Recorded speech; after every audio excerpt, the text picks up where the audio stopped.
Arsenal যা করেছে, Real মাদ্রিদকে নাকানি চুবানি খাইয়েছে তারা নিজেদের ঘরের মাঠে 3-0 গোলে রিয়াল মাদ্রিদকে উড়িয়ে দিয়েছিল তারা, এবং ইন্টার মিলান জিতেছে বায়ার্ন মিউনিখের এগেইনস্টে একেবারে শেষ দিকে ফ্রাত্তেসির গোলে। প্রেডিকশন আমার 3টা মিলেছে, আর্সেনালেরটা আসলে আমার উল্টে গিয়েছিল। মানে উল্টানোটা তো স্বাভাবিক, মানে ডেক্ল্যান রাইস যা করেছে আপনি হচ্ছে ধরেন শতবর্ষেও এরকম ঘটনা হয়তো বা খুব কম দেখবেন।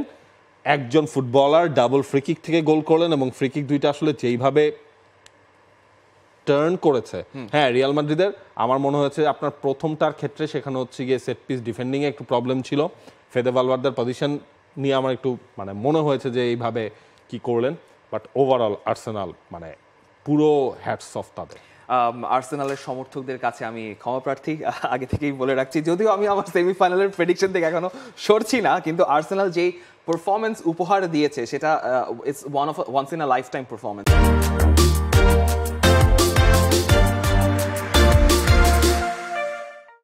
রিয়াল মাদ্রিদ আপনার ঘরের মাঠে খেলতে এসছে, যত যাই হোক না কেন Real Madrid are the champions of the Champions league, সেখানে রিয়াল মাদ্রিদকে বলে কয়ে এরকম নাকানি চুবানি খাওয়ানোটা, আপনি 2টা গোলের হিসাবটা বাদ দিয়ে দেন, 2টা গোলের হিসাব বাদ দিলেও আসলে রিয়াল মাদ্রিদ কোনোভাবেও ম্যাচে কোনো ধরনের ডমিনেন্স ইনসার্ট করাটা দূরের কথা, রিয়াল মাদ্রিদ যে গেম প্ল্যান নিয়ে খেলতে এসে সেটা ফার্স্ট হাফের পর কোথাও দেখা যায় না, এবং শেষ 30 মিনিটে সম্ভবত রিয়াল মাদ্রিদ পাড়ার টিমের মতো খেলেছে।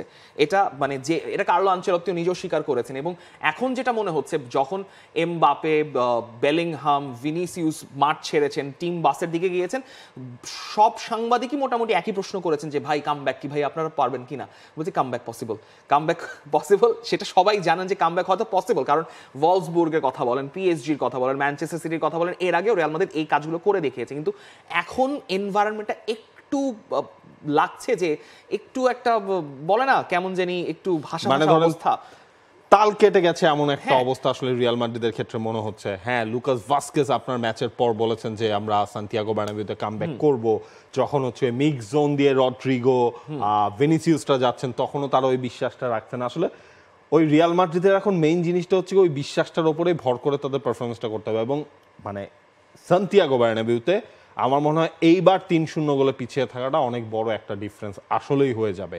মানে কারণ যেই অবস্থা রিয়াল মাদ্রিদের, আপনি ওই আশাটা হয়তো বা কাগজে কলমে করাটা একটু টাফ, যে রিয়াল মাদ্রিদ 3টা গোল দিয়ে এরপর ম্যাচটাকে নিজেদের গ্রিপে নিয়ে আসবে। এবং ডিরেক্টলি আপনার এখন যেসব স্প্যানিশ গণমাধ্যমগুলো বলছে এই আর্সেনালের সাথে এই ম্যাচটা সেকেন্ড লেগটা যদি রিয়াল মাদ্রিদ হেরে যায় বা কোয়ালিফাই না করতে পারে, কার্লো আনচেলত্তির আসলে রিয়াল মাদ্রিদের হয়ে তার জার্নিটা ওই 2026 পর্যন্ত আর লম্বা হবে না। কার্লো আনচেলত্তির জার্নি এমনিতেও শেষ হয়ে যাওয়ার কথা, কারণ আপনি লা লিগায় পিছিয়ে আছেন, চ্যাম্পিয়ন্স লিগে আপনি এরকম পারফরমেন্স দিয়ে আপনি প্রমাণ করেছেন যে আপনার হাতে অপশনসের অনেক ঘাটতি রয়েছে।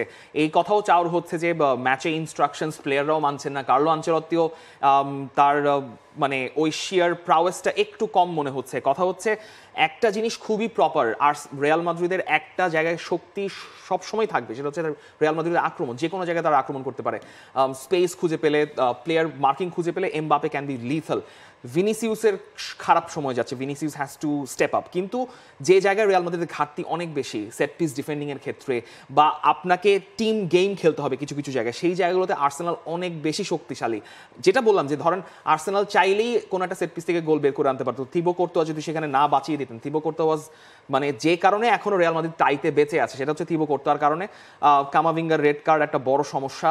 দেখা যাবে যে আসলে সান্তিয়াগো বের্নাবেউতে আর্সেনাল যদি ধরেও খেলে, রিয়াল মাদ্রিদের জন্য আর্সেনালের ডিফেন্সটা ভাঙা খুবই কঠিন, কারণ Arsenal defence is one of the best, very best in the Europe, খুবই ডিফিকাল্ট এবার। এবং যখন আপনার এমন সমীকরণ হবে গোল না খাওয়া যাবে না, তখন হচ্ছে মিকেল আর্তেতার দল আরও টাইট ডিফেন্ডিং করবে, এটা খুবই বাস্তব। তবে ডিফারেন্স কিন্তু একটু হলেও কম বায়ার্ন এবং ইন্টারের ম্যাচটার মধ্যে, এবং ইন্টার মিলান তাদের ঘরের মাঠে আসলে সেকেন্ড লেগটা খেলবে, বায়ার্নের জন্য আসলে আমার মনে হয় একটু বেশি টাফ হয়ে গেল, কারণ এক গোলে পিছিয়ে থাকা, 2 নম্বর হচ্ছে আপনার ইন্টারের মাঠে যাচ্ছেন, লাউতারো মার্টিনেজের ফর্ম, সবকিছু মিলিয়ে বায়ার্নকে পিছিয়ে আসলে রাখতে হচ্ছে সেকেন্ড লেগে। বায়ার্ন মিউনিখের বড় সমস্যাটা হয়ে গেছে জামাল মুজিয়ালাটা না থাকা, এবং একই সঙ্গে দায় উপমাকানো কিম মিন জায় থাকলে হয়তো লাউতারো মার্কাস তুরামকে আরেকটু টাইটলি মার্ক করা যেত, যেখানে দিমার্কো খেলেন নাই, দুমফ্রিজ খেলেন নাই, তারপরও ইন্টারের আসলে চান্স ক্রিয়েট করতে এবং মানে প্রপার চান্স ক্রিয়েট করতে কখনো কোনো সমস্যা হয়নি। বায়ার্ন মিউনিখ তো বল পজিশন রেখেছে, সেটা রাখবেই, কিন্তু আপনি হ্যারি কেইন যে সুযোগটা মিস করেছেন, এরকম সুযোগ মিস করলে আপনি ইন্টারকে হারাতে পারবেন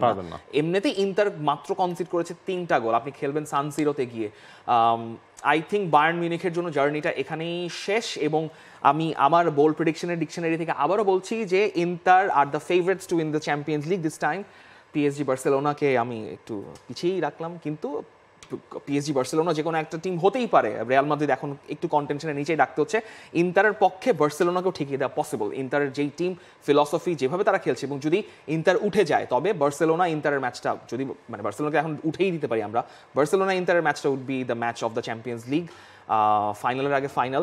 বায়ার্ন মিউনিখ যদি উঠে যায় তাহলে বার্সেলোনার জন্য খুব একটা কঠিন হওয়ার কথা না, because we've seen Barcelona get beating Bayern Munich 4-1 group স্টেজে। সো ওইটা আবার রিপিট হলেও মানে অসম্ভব কিছু না, তবে ইন্টারের জন্য একটু সতর্ক থাকতে হবে, কারণ বায়ার্ন মিউনিখ যদি সামহাও একটা গোল করে ফেলতে পারে, তাদের পক্ষে সেকেন্ড গোলটাও করে ফেলা সম্ভব, সেখানে আসলে ইন্টারকে একটু সতর্ক থাকতে হবে। তবে রিয়াল মাদ্রিদ এবং বায়ার্ন মিউনিখ চ্যাম্পিয়ন্স লিগে তাদের ডু অর ডাই ম্যাচের আগে তাদের নিজেদের ঘরোয়া লিগেও মাঠে নামতে হচ্ছে। রিয়াল মাদ্রিদ লেগানাসের আলাভেজের এগেইনস্টে মাঠে নামছে 13 এপ্রিল রবিবার রাত 8:15 যেই ম্যাচটা শুরু হতে যাচ্ছে, এবং বায়ার্ন মিউনিখ তাদের তো বরুশিয়া ডর্টমুন্ডের এগেইনস্টে ম্যাচ। বায়ার্ন বরুশিয়া ডর্টমুন্ড দুটা দলেই চ্যাম্পিয়ন্স লিগের কোয়ার্টার ফাইনালের ফার্স্ট লেগটা হেরেছে, সেকেন্ড লেগের আগে বায়ার্ন ডর্টমুন্ড মুখোমুখি হচ্ছে।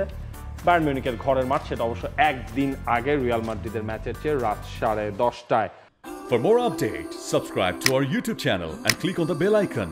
Follow us on Facebook and Instagram. Download T-Sports app to enjoy exciting games and highlights. Visit tsports.com.